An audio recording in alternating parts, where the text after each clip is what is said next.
So ఇప్పటిదాకా లెక్కించిన ఓట్ల శాతానికి సంబంధించి కూడా ప్రస్తుతం లెక్కలు వస్తూ ఉన్నాయి. టీడీపీకి ఇప్పటిదాకా లెక్కించిన ఓట్లలో 45.6% ఓట్లు టీడీపీకి పడ్డాయి. వైసీపీకి దాదాపు పాపారావు గారు వైసీపీకి దాదాపు 39 పాయింట్ సంథింగ్ ఈ షేర్ వచ్చింది. జనసేన పార్టీకి దాదాపు 9% ఓట్లు ఇప్పటిదాకా లెక్కించిన దాంట్లో సో వచ్చినాయి. అలాగే బీజేపీకి 2%, కాంగ్రెస్కి 1.5%.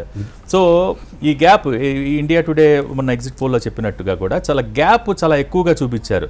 అంటే టీడీపీకి వైసీపీకి వచ్చే ఓట్ల శాతానికి దాదాపు 9-10% తేడా కనిపించింది. ఇంత ఉంటుందా? 15%. ఇప్పుడు ప్రస్తుతం 45.6% టీడీపీకి వస్తే వైసీపీకి 39. ఇప్పుడు టీడీపీకి ఎంత చెప్పారు మీరు? అంటే మీరు అనేది మొత్తం టీడీపీ జనసేన చూడండి, చూస్తే ఎంత గ్యాప్ ఇది అన్ని ఇమాజినబుల్ గా ఉంది.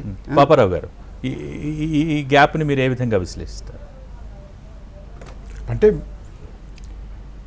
యూత్ ఒకటి పవన్ కళ్యాణ్ అభిమానులుగా, రెండోది సామాజిక వర్గ పరంగా, మూడోది నిరుద్యోగ సమస్య పరంగా, ఓకే, ఇన్ని రకాలుగా ఇన్ని కోణాల నుంచి యూత్ ఓట్ అనేది వైసీపీకి అగెనిస్ట్కి వెళ్ళింది.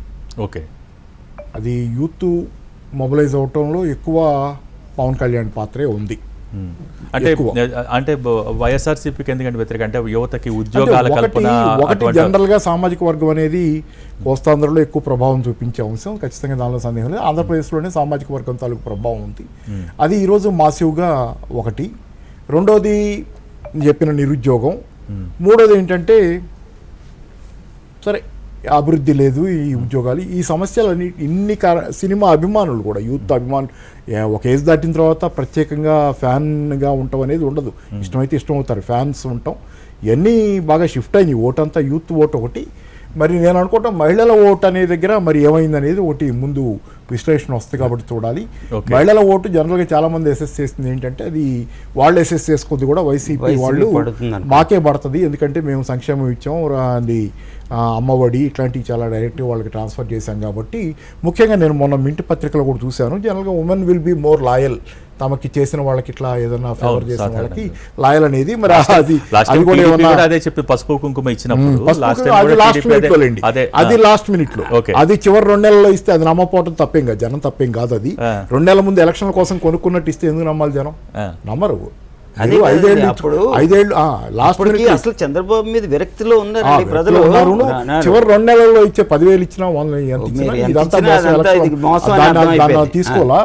ఇప్పుడు ఏంటంటే ఇది 5 ఏళ్ల నుంచి ఇస్తున్నాడు, 5 ఏళ్ల నుంచి మొదటి నుంచి ఇస్తున్నాడు. నవరత్నాలు అని చెప్పిన వాటిలో చాలా వరకు అమలు చేశాడు, కానీ దాన్ని అంతవరకే చూడలేదు అనేది బహుశా నేను అనుకోవటం. అంతకంటే మించి కూడా నేను అనుకోవటం మహిళల్లో కూడా మామూలుగా మహిళలు కులాలు ఇట్లాంటివి పట్టించుకోరు అనేది, మహిళలకు ఉండే తీరు వేరే ఉంటుంది, మగాళ్ళకే ఎక్కువ ఉంటుంది కులాల గురించి అనేది జనరల్గా అంచనా. ఈసారి బహుశా ఆంధ్రప్రదేశ్ కొంత ఆ భాగం కూడా ఎంటర్ అయి ఉంటుంది, కులాల భాగం కూడా ఆంధ్రప్రదేశ్లో మహిళల్లో కూడా ఎంటర్ అయింది అనేది నిస్సందేహంగా చాలా వరకు నిజమై ఉంటుంది. అలాగే ఏంటంటే మరి బహుశా మరి ఉద్యోగాలు లేని పిల్లల్ని చూసుకుని బాధపడి లేకపోతే ఇట్లాంటి కొంత కూడా మహిళలు కొంత వ్యతిరేకంగా అయిన అవకాశాలు ఉన్నాయి.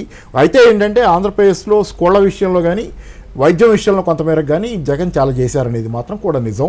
జగన్ చాలా చేశారనేది నిజం. ఇంగ్లీష్ మీడియం విద్య అట్లాంటివి నేను ఇప్పటికీ సమర్థిస్తున్నా దాన్ని.